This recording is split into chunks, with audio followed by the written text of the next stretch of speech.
দ্বারকানগরের কাছে যদুকুলের বালকরা খেলা করছিল। অনেকক্ষণ খেলা করে তাদের অত্যন্ত পিপাসা হওয়ায় তারা জল খুঁজতে খুঁজতে একটা প্রকাণ্ড পুরনো কুয়োর কাছে এসে উপস্থিত হলো। সে যে কতকালের পুরনো কুয়ো তা কেউই ঠিক বলতে পারে না। তার মুখে লতা পাতায় আচ্ছন্ন হয়ে গেছে, দেখলে হঠাৎ তাকে কুয়োর মুখ বলে চিনতেই পারা যায় না।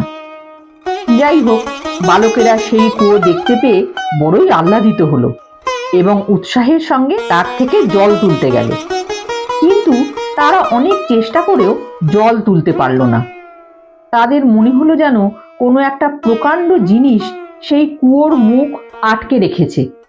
তখন তারা বলল যে জল খেতে পাই আর না পাই, কুয়োর মুখ কিসে বন্ধ হলো তা দেখতেই হবে। এই বলে তারা অনেক কষ্টে গাছপালা কেটে কুয়োর মুখ পরিষ্কার করা মাত্র দেখতে পেল যে এক পর্বত প্রমাণ গিরগিটি কুয়োর ভেতর থেকে তাদের পানে মিটমিট করে তাকাচ্ছে। যদুকুলের বালকেরা বিলক্ষণ সাহসী ছিল বলতে হবে। সেই বিশাল এবং ভীষণ গিরগিটিকে দেখে চিৎকার বা ঊর্ধ্বশ্বাসে পলায়ন এর কিছুই তারা করল না, বরং তখনই তারা আন্দরি আন আকশি আন্দোয়ালি এই বলে মহা উৎসাহের সঙ্গে তাকে কুয়ো থেকে ওঠাবার আয়োজন করল। কিন্তু সে কি সহজ গিরগিটি? বালকদের টানাটানি সার হলো, গিরগিটি কিছুতেই সেখান থেকে নড়ল না। এতে বালকরা অত্যন্ত অপ্রস্তুত হয়ে কৃষ্ণের কাছে গিয়ে বলল, মহারাজ, একটা ভয়ঙ্কর গিরগিটি এক বিশাল কূপের মধ্যে জুড়ে বসে আছে। আমরা প্রাণপণে টানাটানি করেও তাকে ওঠাতে পারলাম না। কৃষ্ণ বললেন, বটে, তোমরা সকলে মিলে একটা গিরগিটিকে টেনে তুলতে পারলে না?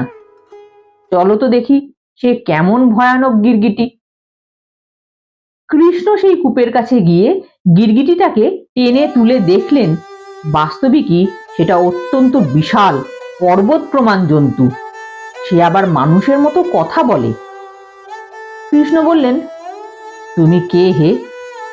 গিরগিটি বলল, আমি রাজা নৃগ।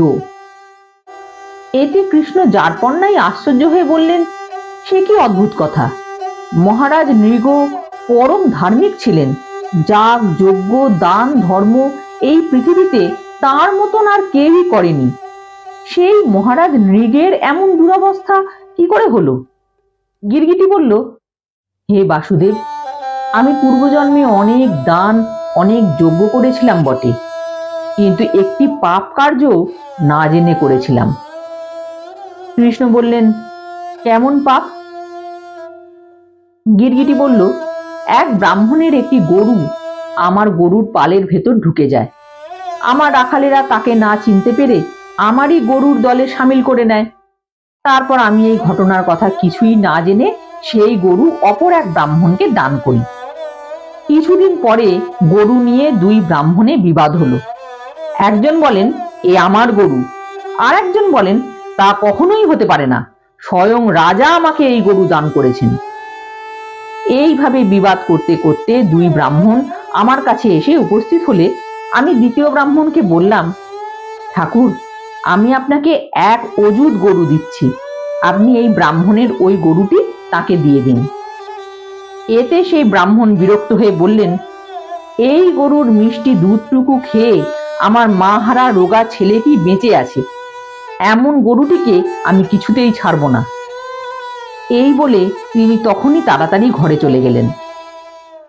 তখন আমি প্রথম ব্রাহ্মণকে বললাম, ভগবান, আমি আপনার সেই গরুর বদলে 1,00,000 গরু আপনাকে দিচ্ছি, দয়া করে তা গ্রহণ করুন। ব্রাহ্মণ এতে বিরক্ত হয়ে বললেন, আমার ঘরে খাবার আছে, রাজাদের দান নেওয়ার আমার কোনো প্রয়োজন নেই, আপনি আমার গরুটি আমাকে ফিরিয়ে দিন। তখন আমি তাকে ধন রত্ন গাড়ি ঘোড়া কতই দিতে চাইলাম। তিনি কিছুতেই রাজি না হয়ে দুঃখের সঙ্গে গৃহে চলে গেলেন। তারপর যথা সময়ে আমার আয়ু শেষ হলে আমি দেহত্যাগ করে যমের কাছে উপস্থিত হলাম। যম আমাকে দেখে বললেন, মহারাজ, তোমার পুণ্যের শেষ নেই, কিন্তু সেই ব্রাহ্মণের গরুটির দরুন একটি পাপও তোমার হয়েছে। এখন বলো, তুমি পাপের ফল আগে চাও না পুণ্যের ফল আগে চাও? আমি জোড়হাতে বললাম, ধর্মরাজ, আমার পাপের সাজাই আমাকে আগে দিন। এই কথা আমার মুখ দিয়ে বের হওয়া মাত্র আমি গিরগিটি হয়ে হেঁট মুখে এই কুয়োর ভেতরে পড়ে গেলাম। পড়বার সময় শুনতে পেলাম যম বলছেন, মহারাজ, 1000 বছর পরে ভগবান বাসুদেব তোমাকে উদ্ধার করবেন, তারপর তুমি স্বর্গে যাবে। এই কথা শেষ হতে না হতেই স্বর্গ থেকে সুন্দর রথ নেমে এলো এবং মহারাজ মৃগ গিরগিটির রূপ পরিত্যাগ করে উজ্জ্বল দেহ ধারণ করে সেই রথে চড়ে স্বর্গে চলে গেলেন।